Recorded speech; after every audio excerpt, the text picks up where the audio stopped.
welcome to Knowing Him. I'm Pastor Rhonda Garver. We're looking today at Psalms 91. It says, "He that dwelleth in the secret place of the Most High shall abide under the shadow of the Almighty. I will say of the Lord," verse 2, "I will say of the Lord, He is my refuge and my fortress. My God, in Him will I trust." He is a refuge to me and a fortress around me against the enemy, all at the same time. I love that. It reminds me of Masada in Israel. I visited there many, many years ago, in the 80s, actually, in the early 80s. And that is a fortification out in the middle of the desert. Herod the Great took this place and he fortified. There's one tiny footpath that goes up the mountain. Other than that, it has a flat top on top of this mountain way out in the middle of the desert, away from any good water source.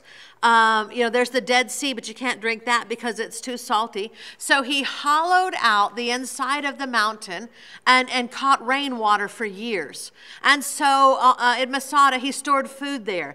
And they had, tons of clean water because he'd saved it for all those years. He caught it and saved it. There's very little rainfall in the desert, but what was there, he caught.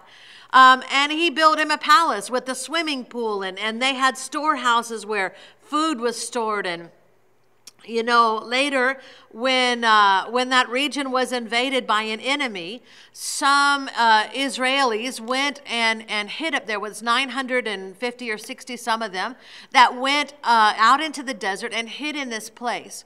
And to this day, you can see the remnants of the Roman camp down below. And yet these people were up there on top of Masada in King Herod's palace with all of his stuff. There were buildings, there were bathhouses, there were swimming pools. It was just amazing. What is my point? Masada was a refuge to them and a fortress to their enemies. There was one small footpath up. It took them, I don't know how long, to figure out how to get them out of there.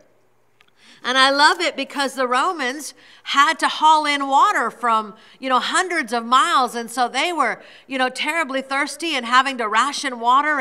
And they were having to bring water from afar. I don't know if it was hundreds of miles. I may be exaggerating, but it was miles and miles and miles, like at least in the dozens of miles.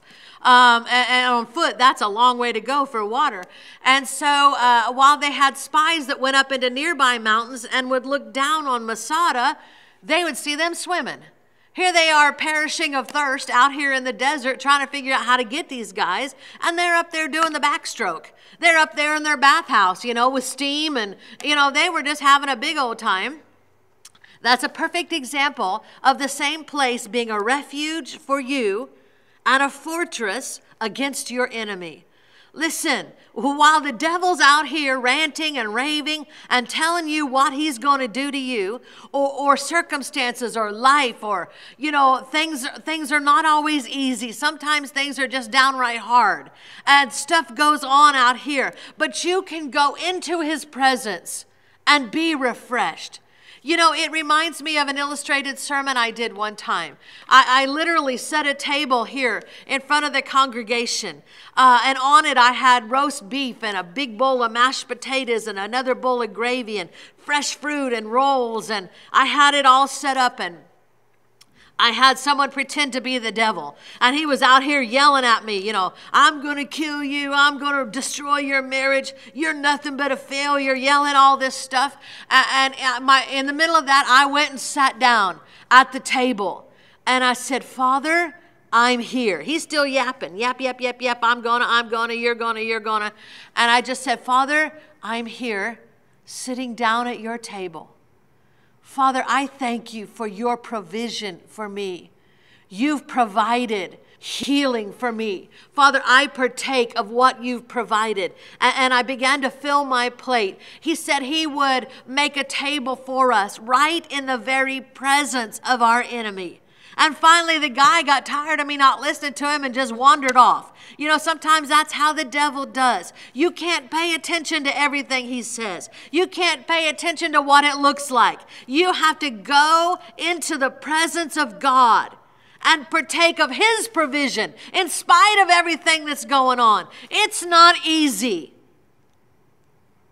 It's not easy to focus. It's not easy to quiet your soul in the presence of God when so much is going on around you.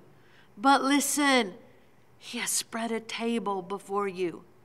It's loaded with everything you need.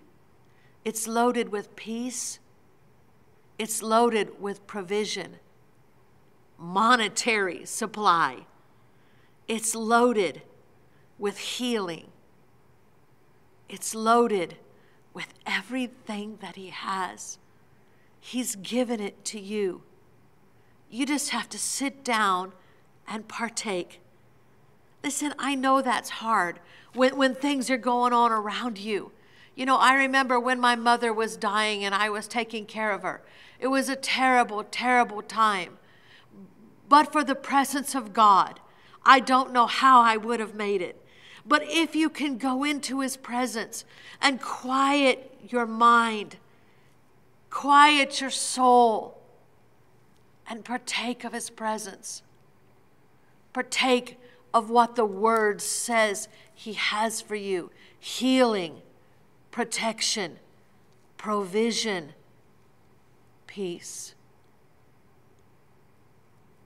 You can get through any situation life throws at you. Listen, he is truly a refuge for us while being a fortress for our enemy. You can partake. This is Pastor Rhonda Garver.